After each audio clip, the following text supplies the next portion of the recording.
বানপানীক চৰকাৰে পৰম্পৰাগত উৎসৱ বুলি ঘোষণা কৰি নিদিয়ে কিয়? কাৰণ প্ৰতি বছৰে পুনৰাবৃত্তি হোৱা এই দুৰ্যোগৰ বাবে পাৰ্মানেণ্ট সলিউশ্যন বিচাৰি কোনো ধৰণৰ ব্যৱস্থা গ্ৰহণ কৰা দেখা নাই। বানপীড়িত ৰাইজলৈ বদৰুদ্দিন আজমল ডাঙৰীয়াৰ 50 লাখৰ পৰা 2 কোটি টকা পৰ্যন্ত সাহায্যৰ প্ৰতিশ্ৰুতি।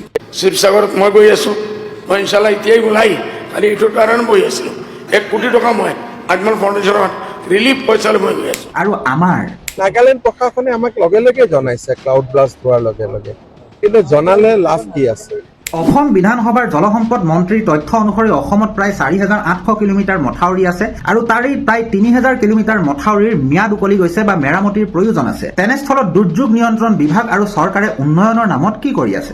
বানাক্ৰান্তসকললৈ হেলিকপ্টাৰৰ যোগেদি কেনেধৰণৰ সাহায্য প্ৰদান কৰা হ'ল সেই কথা বুজিবলৈ আপোনালোকে এই ক্লিপটো চাওক। হেলিকপ্টাৰ আহিলে মানুহে ভাবিছিলে কি পানী দিব, খাদ্য দিব। তেওঁলোকে ক'ত ক'ত খাদ্য দিলে গম নাপাওঁ, কিন্তু আমি লিখিপুখুৰী অঞ্চলত এতিয়ালৈকে পানী এটিব নাপালোঁ হেলিকপ্টাৰখনৰ পৰা। আৰু ক'ত আমি দিয়া দেখিছোঁ তেওঁলোকে কুকুৰক দিয়া নিচিনা খাদ্যবিলাক ওপৰৰ পৰা দলিয়াই দিছে। তেওঁলোকে কিবা বানকান্তৰে যে সাহায্য দিবলৈ আহিছিলে নে কুকুৰক দানা দিবলৈ আহিছিলে বা গৰু দানা দিবলৈ আহিছিলে? পানী শুকোৱাৰ লগে লগেই মানুহৰ মৃতদেহ বোকাৰ পৰা টানি টানি উলিয়াবলগীয়া হৈছে।